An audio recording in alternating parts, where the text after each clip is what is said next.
দুপুর 12:05। শিয়ালদা থেকে আমরা সবাই ট্রেন ধরে চলে গেলাম তারাপীঠ মায়ের কাছে পুজো দেওয়ার জন্য। ওই যে কথায় আছে না যে চটজলদি করা প্ল্যানগুলো সবসময় সাকসেসফুল হয়, তো আমাদের সাথেও ঠিক সেটাই হলো। চটজলদি দেনাদিন প্ল্যান করেই আমরা সবাই বেরিয়ে পড়লাম তারাপীঠ যাওয়ার জন্য। মেঘলা আকাশ ও বৃষ্টি বাদলে বাইরের দৃশ্যগুলো দেখতে দেখতে বেশ ভালোই মজায় মজায় আমরা পৌঁছেছিলাম আমাদের গন্তব্যের দিকে। এই মেঘলা দিনে একলা ঘরে থাকে না তো মন, কাছে যাব কবে পাবো ওগো তোমার নিমন্ত্রণ। ঘড়িতে বাজে তখন 5:50। নেমে গেছি আমরা রামপুরহাট স্টেশনে, যেখান থেকে আমরা হেঁটে এগিয়ে চলেছি অটো বা টেকার স্ট্যান্ডের দিকে, যেখান থেকে আমরা অটো বা টেকারে উঠে চলে যাব তারাপীঠে। মিনিট 20 মতন সময় লাগে আমাদের স্টেশন থেকে তারাপীঠ পৌঁছতে।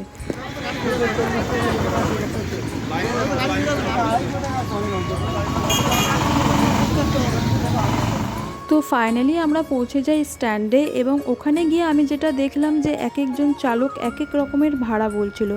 তো ফাইনালি আমরা একটা ঠিকঠাক বার্গেনিং করে একটা ভাড়া সেট করে সবাই আমরা টেকারে চেপে উঠে বসি, এবং ফাইনালি রওনা দিয়ে আমরা স্ট্যান্ড থেকে তারাপীঠের উদ্দেশ্যে।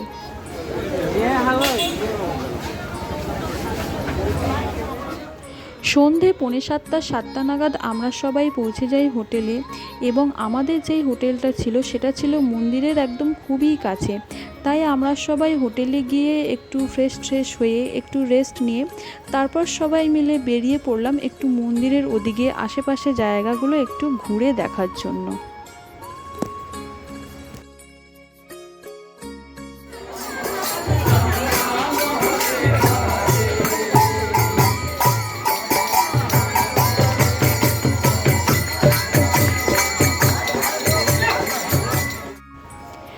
ঘড়িতে বাজে তখন সকাল 5টা।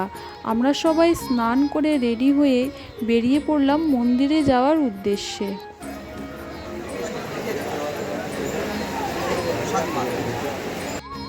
মন্দিরে ঢোকার একদম কাছেই একটি দোকান ছিল, এবং সেই দোকান থেকে আমরা একটা ডালা নিলাম, এবং ভিডিওতে আপনারা দেখতেই পাচ্ছেন যে লোকটি কি সুন্দর করে আমাদের ডালাটা সাজিয়ে দিল আমাদের পুজো দেওয়ার জন্য।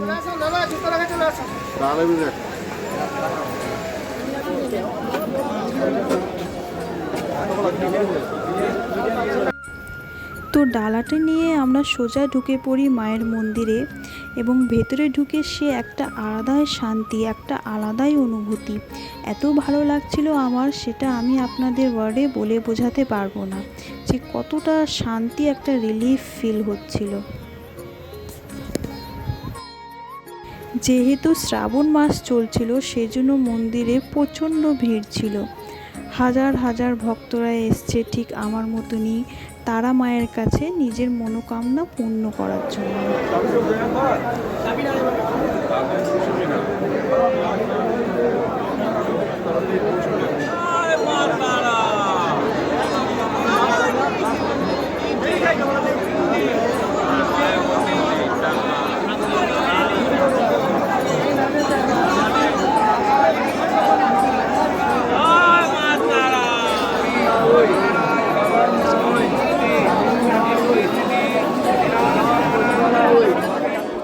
তো ফাইনালি হাজার হাজার ভিড় পেরিয়ে ঠেলে গুতিয়ে আমরা পৌঁছে যাই মায়ের মন্দিরের কাছে, এবং ওখানে গিয়ে আমি যেটা দেখলাম যে মন্দিরের বাইরে অনেকগুলো পুরোহিত মশাইরা ছিল, এবং তারা মন্দিরে ঢোকার ঠিক একটু আগে আগে থেকেই ভক্তদের মন্ত্র পড়াতে নিয়ে যাচ্ছিল মায়ের মন্দিরের ভেতরে, যাতে পুজোর যে কারিকার্যগুলো সেগুলো সম্পূর্ণভাবে যাতে হয়ে যায়।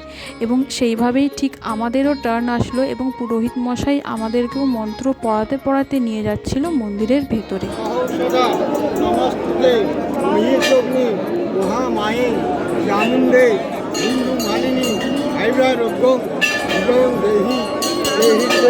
ফাইনালি আমাদের মন্দিরে পুজো দিয়ে বেরোতে বেরোতে বেজে গিয়েছিল সকাল 10টা এবং আমাদের হোটেলের চেক আউট টাইম ছিল 12টা। আসলে আমাদের সেই দিনকেই বেলা 1টার সময় ট্রেন ছিল রামপুরহাট থেকে বাড়ি ফিরে আসার জন্য। তাই আমরা বেশি সময় নষ্ট না করে এদিক ওদিক না গিয়ে ডাইরেক্ট আমরা হোটেলে চলে যাই এবং ওখানে গিয়ে হালকা ফুলকা কিছু খেয়ে আধা 1 ঘন্টা রেস্ট করে নিয়ে আমরা আবার বেরিয়ে পড়ি স্টেশনে যাওয়ার জন্য।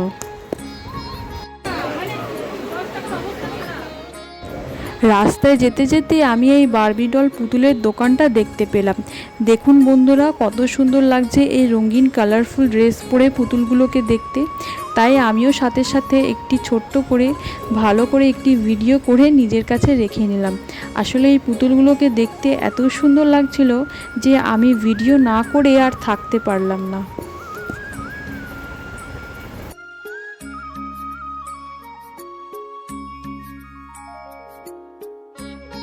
তো হোটেলে একটু ফ্রেশ হয়ে আধা 1 ঘন্টা রেস্ট করে আমরা সবাই চলে এলাম আবার রামপুরহাট স্টেশনে।